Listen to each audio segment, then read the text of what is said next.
Voilà donc pour la France. Nous avons demandé à nos correspondants à Washington et à Bonn de nous expliquer comment cela se passe là où ils sont. Regardez, ce sont de bons exemples. À 2 pas des sièges de parti de la capitale ouest-allemande, une nouveauté. Le lycée français de Bonn, logé dans les murs d'un lycée allemand. Dans cette enceinte, 2 mondes éducatifs cohabitent en bonne intelligence, mais en toute conscience des différences de rythme et de tradition scolaire. À 13 h chaque jour, fin de cours pour les jeunes Allemands. Ils ont derrière eux 5 heures de travail, ou plutôt moins, car en Allemagne, l'heure de cours ne dure que 45 minutes seulement. Au même moment, et partant d'un programme qui prévoit 2 heures de cours de plus par jour, les petits Français de Bonn reprennent le collier. C'est l'heure où, dans une cour de récréation libérée de ses élèves, le directeur allemand justifie son système. Notre conception est que les enfants doivent fréquenter l'école le matin seulement, de façon à libérer l'après-midi pour des activités à leur choix. Par exemple, jouer d'un instrument de musique, pratiquer un sport dans un club. Nos enfants subissent autant de stress que les Français et les Anglais, mais ils ont plus la possibilité de se développer de façon autonome, pas seulement en fin de semaine. Grosso modo, le système allemand semble moins contraignant que le nôtre, ne serait-ce qu'en raison d'une scolarité étalée sur 13 ans et non sur 12 comme en France, sans parler de vacances moins longues, mais mieux réparties dans l'année. Au sein des classes allemandes, une ambiance assez décontractée, une discipline plutôt relâchée, en contradiction avec les clichés relatifs au caractère allemand.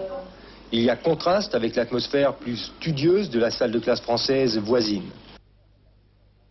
C'est dès l'école primaire que l'Amérique a choisi de former ses athlètes en offrant aux enfants de 4 à 10 ans une demi-heure de gymnastique par jour. Avec une autre dimension, lorsque l'on passe dans le secondaire de 11 à 18 ans, avec 1 heure de gymnastique obligatoire par jour, mais à laquelle s'ajoute, dans la mesure où la journée scolaire américaine s'arrête à 15 heures, 2 heures de sport facultatif qui sont en moyenne suivis par plus de 60% des élèves dans chaque école. Et lorsque l'on sait que chacune de ces écoles, qu'elles soient privées ou publiques, est en mesure matériellement de proposer des équipements pour la pratique d'une trentaine de sports différents, on comprend mieux les résultats obtenus par les jeunes Américains dans les compétitions internationales.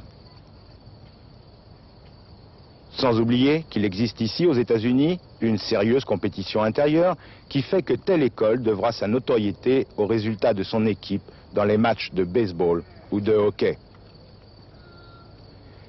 Reste maintenant à savoir si ce choix ne se fait pas au détriment d'autres disciplines qui engagent pour l'avenir ces jeunes Américains et à travers eux l'Amérique tout entière.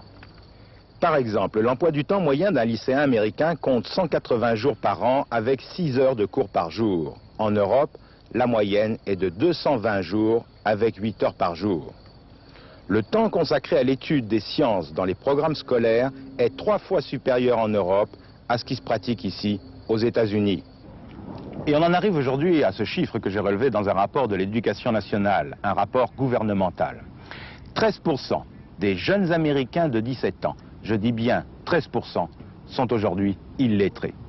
Le titre du rapport est éloquent, une nation en danger. Comme l'a été ce fait divers qui a stupéfié l'Amérique. L'histoire de ce jeune noir américain, Kevin Ross, qui après avoir passé 4 ans à l'université du Nebraska, est devenu l'un des champions de basketball des États-Unis, mais s'est retrouvé l'an dernier à 24 ans sur les bancs d'une école primaire pour apprendre à lire et recevoir en juin dernier, comme tous ses jeunes camarades de classe, son diplôme de fin d'année.